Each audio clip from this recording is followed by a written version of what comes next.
O yan, gumagalo yung manok eh. Okay, pwede, gumagalo yung manok. Ayan. Good morning po sa inyong lahat. Welcome to my YouTube channel. This is KRSN TV.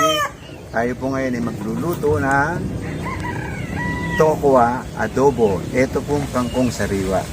Galing po sa backyard at sa bakuran ni Paring Romel. Tapos paikot mo pa.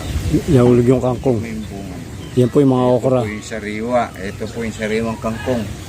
Ayan po yung mga po, bago. Abo. Namitas pa ako. Ayan. Iluluto po namin ito sa adobong tokwa para may pananghalian kami.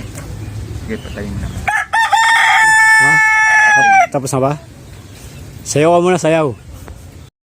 Oh, yan po si Paring Romel ko. Yan po ang sila po may-ari ng mga kangkong dito. Ito parang boy negro, kangkong. Ayan. Ayan yung kangkong. Mamaya ho, adobo namin yan. Masarap po yan. Ayan yung backyard niya. Kay negro. Ah. Kay parang junior.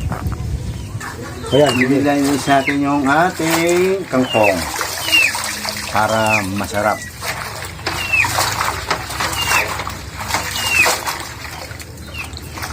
ayan.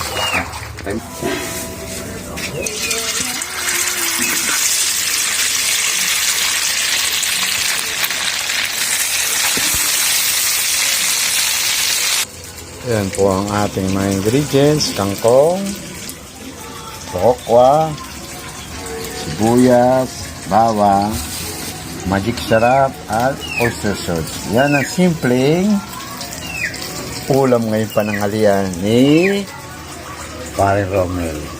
At ako. Ang sarap magluto sa uling. Mabilis. Ayan po. Medyo nag-brown na agad ang ating tokwa.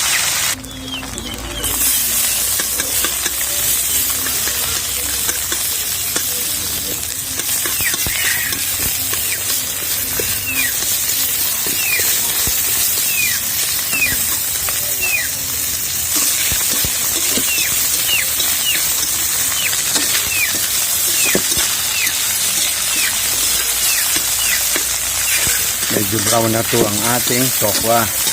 Mamaya lalagyan natin ng konting tubig at maya yung kangkong natin. Ito yung simpleng ulam lang pananghalian. Lutong bahay kung tawagin ko.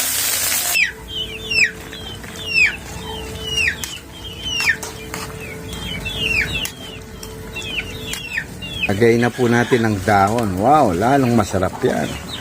Yan ang tinatawag na lutong bahay. Pa po yung mga dahon na yan. Kagagaling lang yan sa backyard. Kinuha natin kanina. Kaya masarap yan.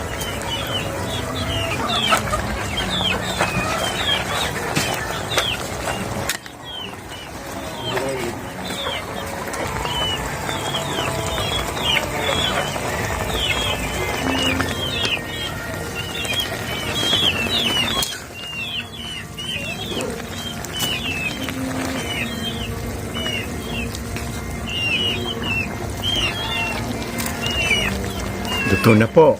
Okay na po.